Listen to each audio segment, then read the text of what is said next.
A poor cleaner became a billionaire's wife. The world thought her story was already over.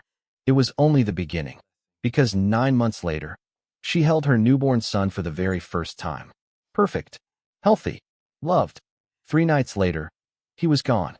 No cry, no struggle, no warning. Just an empty crib and a mother's scream that froze an entire hospital. But this was never a simple kidnapping. Somewhere, locked inside a vault nobody knew existed, sat a secret worth $12 billion. And that baby was the only key that could unlock it. Someone in this family was willing to destroy a child to steal an empire. And the person behind it was closer to home than anyone could have imagined. Welcome back to SM Stories. If you cried during part 1, this one will destroy you.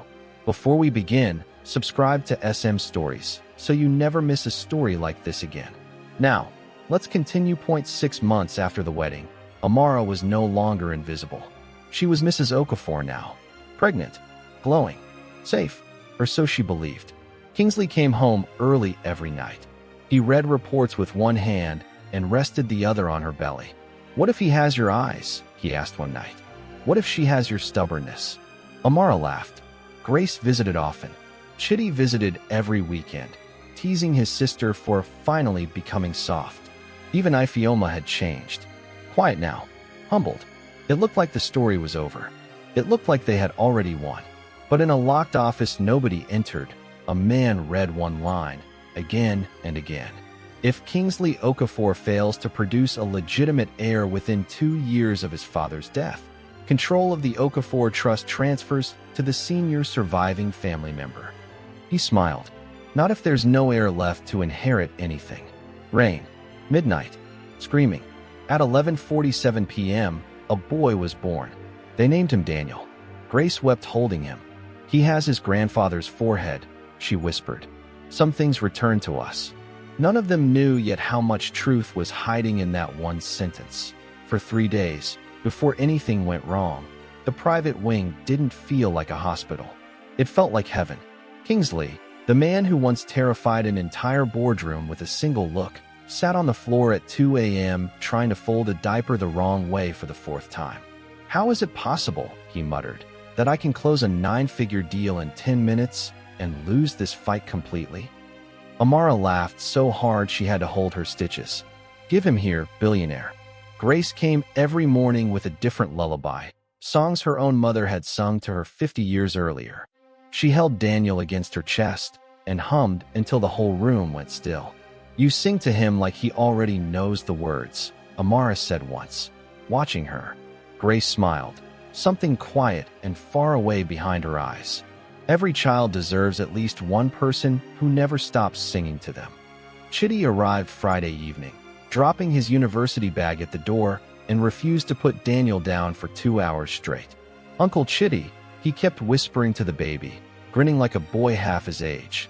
"You have no idea what your mother survived to get you here." Amara sat back one quiet evening, Daniel asleep on her chest, and let herself feel something she had never fully felt before. Not gratitude, not relief, peace. "I used to clean floors in this building," she whispered to her son. "Now I'm building a home in it. For you." For 3 days, nothing in the world could touch them. Then came the 3rd night. Kingsley was pulled away for an emergency. Amara insisted. "Go. We're fine." He kissed her forehead. 2 hours. "I promise." 2 hours was all it took to end everything. 2:13 a.m. Amara woke to feed her son. The crib was empty. She told herself a nurse had taken him. 10 minutes passed. Then 20. She rang the bell. A nurse she didn't recognize said she'd check. She never came back. By 3 a.m., the entire private wing was screaming. Security. Doctors. Kingsley, sprinting through the hallway, his face the color of a corpse. "Where's my son?" Nobody answered. The footage was pulled. 11 minutes were missing. Not blurred, not broken, erased. "That takes serious access," the head of security whispered. "Someone planned this." Amara sat frozen on the hospital bed. "Someone took my son," she said. "Someone wanted him gone." Kingsley knelt in front of her, his voice cracking for the first time in his life. "I will find him, if it costs me everything." Neither of them knew yet. It would be why morning. It was on every front page. Okafor Heir kidnapped. Kingsley hired Detective Nkechi. Sharp, quiet, unshaken. Who benefits if this child disappears forever? She asked. Kingsley's jaw locked. My uncle. Emeka. Where was he that night? A business dinner. Dozens of witnesses. Convenient, Nkechi said. Then she leaned forward. In cases like this, the obvious suspect is rarely the real one. Miles away, Ifeoma watched the news, and something cold moved through her chest. She remembered a conversation with her father. A conversation she had ignored. Daddy, tell me you have nothing to do with this. Chief Adiz didn't look up. Why would you ask me that? Because you once said the Okafor Empire would return to the right hands. Business, Ifeoma. Nothing more. But his hand trembled around his glass. And he wouldn't meet her eyes. That night, Ifeoma didn't sleep. She thought about every cruel word she'd thrown at Amara. And now an innocent baby was gone. She called Detective Nkechi. I have no proof, she whispered. But look into my father. Quietly. It was the first selfless thing she had ever done in this entire story. 3 days later, an anonymous tip led police to an apartment on the edge of Lagos. Baby clothes, a crib, DNA evidence. A former maid named Patience was arrested. Under pressure, she confessed. Nkechi wasn't satisfied. This was too easy. She ran a second test. The DNA didn't match Daniel. It never had. Patience broke down sobbing. A man paid me. He said if I told anyone, my own son would suffer for it. The trail went cold. But now they knew one thing for certain. This wasn't a kidnapping. This was an operation. While the police stumbled, Grace made a decision she had delayed for 11 years. She called Kingsley into her study and placed a sealed envelope in his hands. Your father left 2 wills, she said. He asked me never to reveal the second, unless your life, or your child's, was ever in danger. Inside was the truth. Years ago, Emeka had tried to forge shares to seize the company. Rather than destroy his own brother publicly, Kingsley's father quietly rewrote the trust, hiding a second layer of protection overseen by one man outside the family. Barrister Uche Ilamuenya. He's been our lawyer for 15 years, Kingsley said. I trust him completely. Grace's face went dark. So did your father. Until the night before he died, when he wrote in his journal that he trusted no one close to this family anymore. She hesitated, folding her hands the way she always did when carrying something heavier than words. There are secrets in this family older than that, Will Kingsley. Older than you. I pray to God they have nothing to do with this. Kingsley didn't understand what she meant. Not yet. Kingsley confronted Uche directly. I need the safeguard documents. The ones only you have. Destroyed years ago, Uche said. Your father's orders. Strange, Kingsley replied. My grandmother has copies. Uche's face drained of color. That night, Nkechi's hidden surveillance caught him on a panicked call. They know something. If the child is found alive, everything falls apart. A second voice answered. Calm, controlled, almost gentle. Then make sure he isn't found. Not yet. Nkechi finally had proof. But that voice didn't belong to Emeka. It belonged to someone none of them had even considered a suspect. Someone who had been standing quietly in every room since Part 1 began. While everyone else waited, Amara refused to. She studied corporate law until 3 a.m. She visited hospital records offices herself.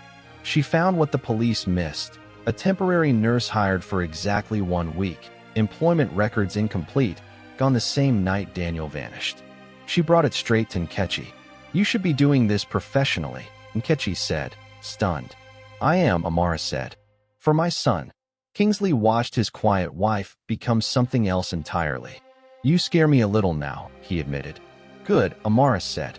Whoever took my son should be terrified. Just as the case gained momentum, disaster struck again. Kingsley was driving to meet a source about the missing nurse. His car never arrived. It was found abandoned. Door open. Blood on the seat. Kingsley Okafor, missing. Feared dead. Within hours, Emeka moved to seize emergency control of the empire, calling Kingsley incapacitated in front of the entire board. For the first time in this story, Amara stood completely alone. No husband. No son found. an empire circling like vultures. Grace gripped her hand tightly during the emergency session. They think 2 women and a missing baby will collapse quietly, she whispered. Let them believe that. Amara stood, her voice shaking but her spine straight. My husband built nothing alone, and nothing will destroy it alone either. I am not going anywhere. Nkechi finally traced the second voice on the recording. It belonged to Dr. Bassi, the hospital director, the same calm, trusted man who had promised Amara everything would be handled quietly and professionally the night her son vanished. Nkechi kept digging, certain there was more. There was. Dr. Bassi's real name, buried under a legal change decades old, was Emmanuel Okoye.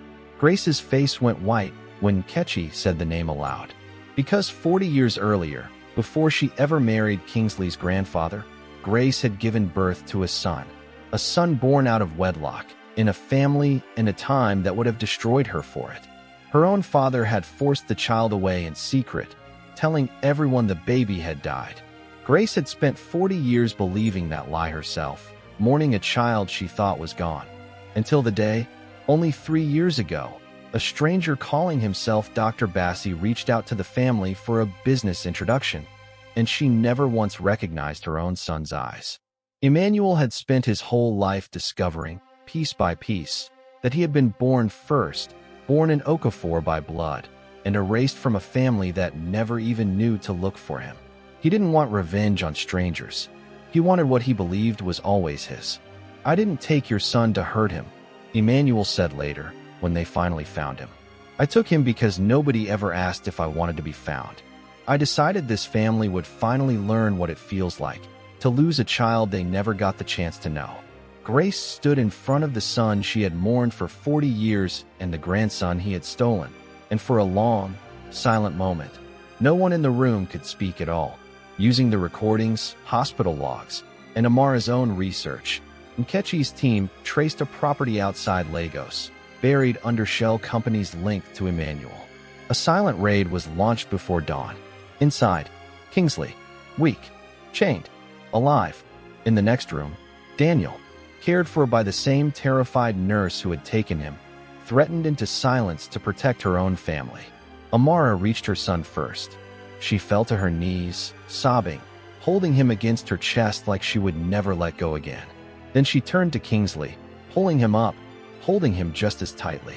You came back, she whispered. I told you, he breathed. Not this time.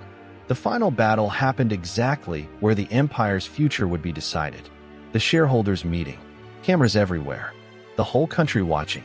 Emeka stood at the podium, ready to seize control, certain Kingsley was gone and Amara too broken to fight. Then the doors opened. Kingsley walked in. Thin, tired, alive. Amara beside him, Daniel in her arms. The room gasped as one.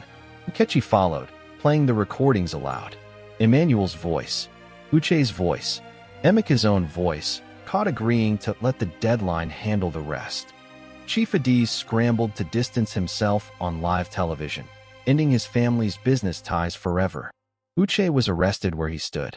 Emmanuel, Grace's long-lost son, was led away quietly, not in chains of anger, but in a silence that felt more like grief than triumph. Then Amara stepped forward, in front of the cameras, in front of the board that once wouldn't look at her twice. When I cleaned the floors of this building, she said, her voice steady, carrying to every corner of the room, you looked straight through me. You didn't see a person. You saw a uniform. She lifted her chin. Today, I'm the woman who saved everything you were all willing to destroy. Silence.